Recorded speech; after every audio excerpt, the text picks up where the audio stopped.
पासवान जी इतने आगे बढ़े और देश के इतने बड़े नेताओं में अगर उनको माना जाता है, उनके कार्यों को आज तक, उनके जाने के 3 साल के बाद भी आज तक उनके कार्यों को याद किया जाता है, तो उसके पीछे कारण सिर्फ और सिर्फ मेरी मां रही है।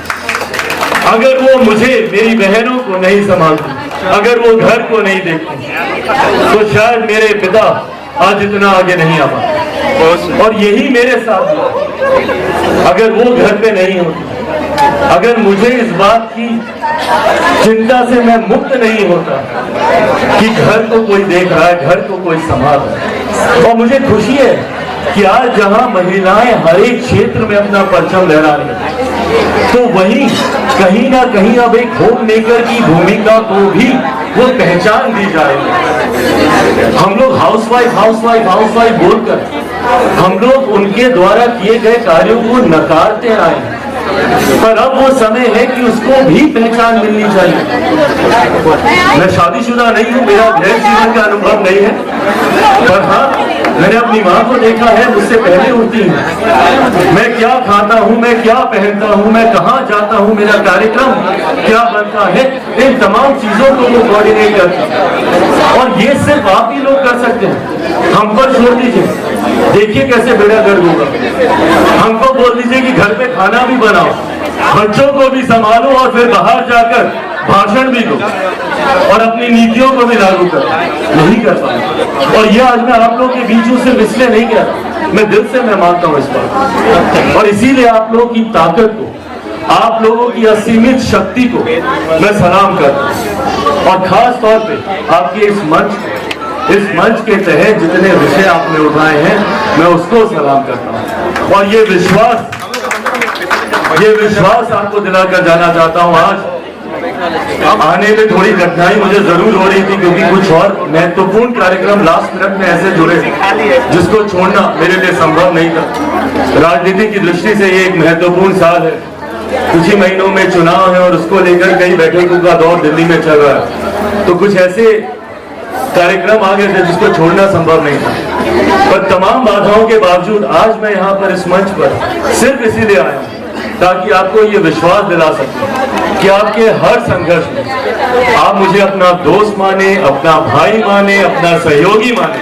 आपके हर संघर्ष में मैं, मेरी पार्टी लोक जनशक्ति पार्टी रामविलास मजबूती से आप लोगों के साथ खड़ी है। ये विश्वास आप लोगों को दिलाकर जाना चाहता हूँ और आप लोगों का दिल से धन्यवाद करता हूं कि आप लोगों ने मुझे ये मौका दिया कि मैं यहाँ पर आ सकूं, आप सबसे मुलाकात कर सकूं।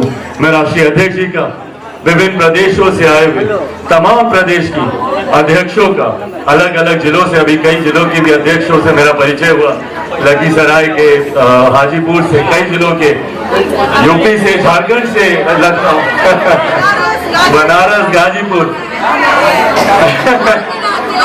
तेलंगाना से भी, बताइए, जम्मू कश्मीर से, तो देश के शहर में। अरे वाह, क्या बात है, तो हमारे गांव से आप, हाजीपुर से, गया से, वैशाली से, मधुबनी, कल हम मधुबनी जा रहे हैं, कल वही था हमारा कार्यक्रम है। तो यहाँ पर यूट्यूबर के लिए यहाँ पर बिल्कुल संगम है ये, और ये ऐसा खूबसूरत संगम है जहाँ पे देश भर की शक्तियाँ एक साथ हुई हैं। और सोचिए जब ये तमाम शक्तियाँ एक साथ होंगी, मैं बिहारी हूँ, अपने प्रदेश के लिए चिंतित रहता हूँ, बिहार फर्स्ट, बिहारी फर्स्ट के विजन के साथ आगे बढ़ने का मैं प्रयास कर रहा हूँ। और ये बिहार फर्स्ट, बिहारी फर्स्ट एक ऐसी सोच है जो जात पात धर्म मजहब से उठकर एक विकसित बिहार के निर्माण की कल्पना करती है। मेरी तमाम बहनें जो दूसरे प्रदेशों से आई हैं, मैं भी जब दूसरे राज्यों में जाता हूं तो कई बार मुझे इस बात का दुख होता है कि क्यों मेरा राज्य आपके राज्यों की तरह विकसित नहीं हो पाया। कई ऐसे राज्य हैं जो कि विकास के अलग अलग पैमानों पर, मापदंड पे कई गुना हमसे आगे। हमारा बिहार प्रदेश आज भी विकास के हर पायदान आखिरी नंबर पर आता है।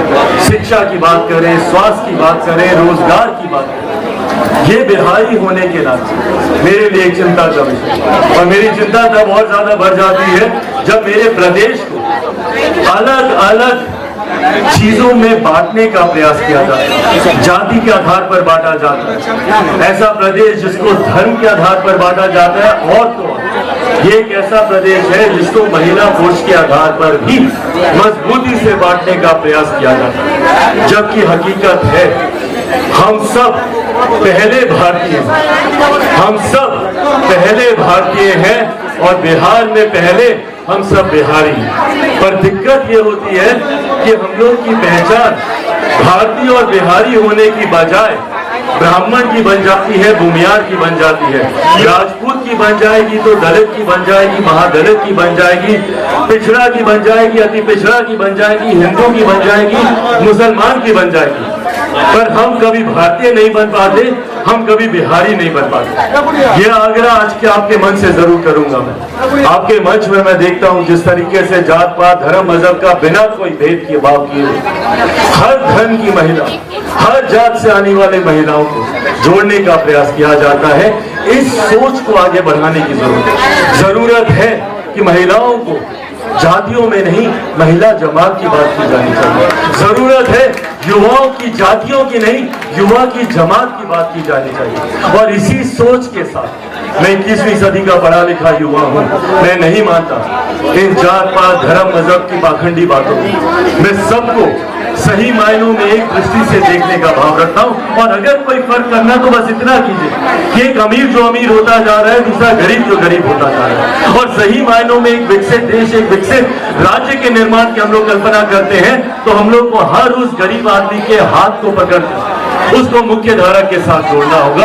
तभी हम लोग एक विकसित राज्य, एक विकसित देश का निर्माण कर पाएंगे। यही सोच के साथ मेरे प्रधानमंत्री आदरणीय नरेंद्र मोदी जी भी आगे बढ़ने का कार्य कर रहे हैं। सबका साथ, सबका विकास, सबका विश्वास, 140 करोड़ देशवासियों को साथ लेकर चलने का काम कर रहे हैं। और जब वो 140 करोड़ देशवासियों की बात करते हैं तो उसमें से आधी आबादी हमारी महिलाओं की है। और आप आधी आबादी की सबसे बड़ी ताकत है, सबसे बड़ी ऊर्जा है। जिस इनिशिएटिव को आप लेती हैं, पूरा परिवार उसको, उसका पालन करता है। तो ऐसे में इस मुहिम को जब आप आगे बढ़ाएंगे कि जात पात धर्म मजहब के भेदों से उठकर, जातिवाद से उठकर, सांप्रदायिकता से उठकर सबको एक साथ मिलकर चलने का कार्य करना होगा। जब इस संकल्प को मेरी बहनें लेकर चलेंगी तो यकीनन हम लोग उस लक्ष्य तक पहुंचेंगे जहां पे एक ऐसे समाज का निर्माण होगा जहां किसी तरीके का कोई भेदभाव नहीं होगा। सब मिलकर रहेंगे और सिर्फ अपने राज्य, अपने देश के विकास की बात करेंगे, उसकी चिंता करेंगे। और मैं उम्मीद करता हूं कि आने वाले दिनों में इस पहल को मजबूती से, आप लोग पहले से भी चला रहे हैं और इसको मजबूती देंगे। एक बार फिर से हृदय से आप सबका आभार कि आप लोगों ने मुझे ये मंच दिया, यहाँ आने का मौका दिया और आप सबसे मुलाकात करने का मौका दिया। यकीनन ये मेरे जीवन के सबसे खूबसूरत क्षणों में से है और उम्र भर मुझे याद रहेगा ये पल।